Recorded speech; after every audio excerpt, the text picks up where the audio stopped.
안녕하세요. 인문학으로 현대를 읽는 팟캐스터 폴잡입니다. 오늘은 약 2400년 전 고대 그리스 철학자 플라톤의 국가론이 2025년 세계 정치 상황을 어떻게 비추고 있는지 이야기해 보겠습니다. 오래된 철학책이 지금 시대와 무슨 상관이 있을까 싶지만 놀랍게도 플라톤의 통찰은 오늘날 뉴스 헤드라인과 겹쳐 보입니다. 플라톤은 국가론에서 가장 먼저 정의란 무엇인가? 라는 질문을 던집니다. 그는 정의를 아주 단순하면서도 강력하게 정의합니다. 각자가 자신의 역할을 제대로 수행하는 상태, 그것이 곧 정의라는 것입니다. 그는 국가를 세 계층으로 나눴습니다. 지혜를 갖춘 통치자, 용기를 가진 수호자, 그리고 생산 활동을 담당하는 시민들입니다. 이들이 서로의 역할을 침범하지 않고 조화를 이룰 때 국가는 안정된다고 보았습니다.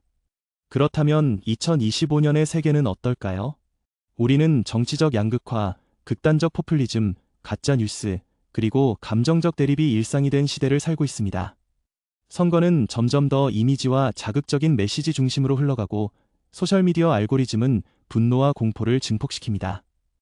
플라톤은 이미 이런 상황을 예견한 듯 민주주의의 위험성을 경고했습니다. 그는 자유가 지나치면 무질서가 되고 그 무질서는 결국 강력한 독재자를 낳을 수 있다고 말했습니다.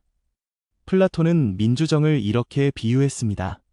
배 한 척이 항해를 하고 있는데 선원들은 항해수를 모른 채 서로 선장이 되겠다고 다투는 상황이라는 것입니다. 진짜로 항해수를 아는 사람은 무시당하고 설득을 잘하는 사람이 주목받는 구조입니다. 2025년의 정치 현실을 떠올려보면 이 비유가 전혀 낯설지 않습니다. 전문성과 장기적 비전보다 즉각적인 인기와 자극적인 발언이 더 큰 힘을 가지는 경우가 많습니다. 플라톤은 이상적인 통치자로 철학자 왕을 제시했습니다. 여기서 철학자란 단순히 책을 많이 읽는 사람이 아니라 진리를 사랑하고 감정보다 이성을 따르며 개인적 이익보다 공동선을 추구하는 사람을 의미합니다. 그는 권력을 원하는 사람이 아니라 권력을 맡아야 할 사람을 통치자로 세워야 한다고 주장했습니다. 하지만 오늘날 대부분의 정치 시스템은 선거 경쟁 구조 속에서 권력을 적극적으로 추구하는 사람이 지도자가 됩니다. 이 차이는 매우 큽니다. 또 하나 중요한 점은 경제적 불평등에 대한 경고입니다. 플라톤은 국가 안에 두 개의 나라가 생기는 것을 가장 위험하게 보았습니다. 하나는 부자의 나라, 하나는 가난한 자의 나라입니다. 오늘날 세계 곳곳에서 자산 격차는 확대되고 청년 세대는 기회의 불평등을 체감하고 있습니다. 중산층이 약화되고 사회적 이동성이 줄어들면 분노와 불신이 정치적 극단주의로 이어질 가능성도 커집니다.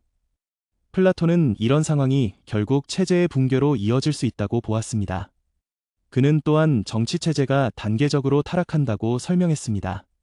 처음에는 이상을 추구하는 체제가 점점 명예를 중시하는 체제로 바뀌고 그 다음에는 돈이 중심이 되는 금권 정치로 변질됩니다. 이후 자유를 내세운 민주정이 등장하지만 그 자유가 통제되지 않으면 혼란이 심화되고 결국 강력한 참주가 등장할 수 있다는 것입니다. 이 순환 구조는 단순한 고대의 상상이 아니라 역사 속에서 반복적으로 나타난 패턴과 닮아 있습니다. 그렇다면 플라톤은 어떤 해답을 제시했을까요? 그는 교육을 강조했습니다. 국가의 운명은 교육에 달려 있다고 말했습니다. 올바른 교육을 통해 시민이 이성을 기르고 진실과 거짓을 구분할 수 있어야 한다는 것입니다. 2025년은 인공지능과 알고리즘이 정보를 선별하는 시대입니다.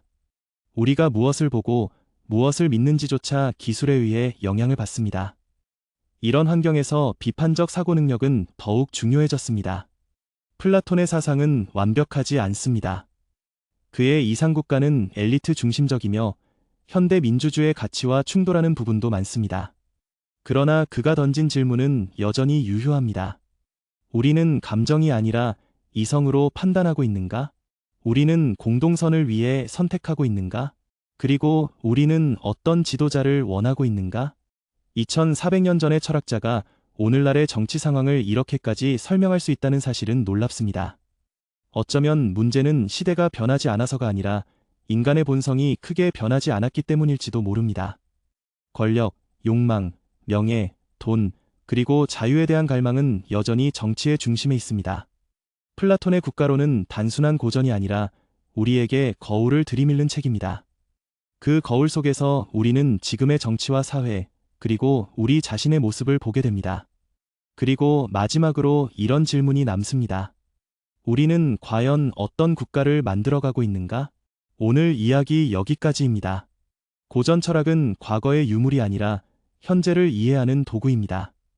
다음 시간에도 현대 사회를 비추는 또 다른 사상가의 이야기를 들려드리겠습니다. 감사합니다.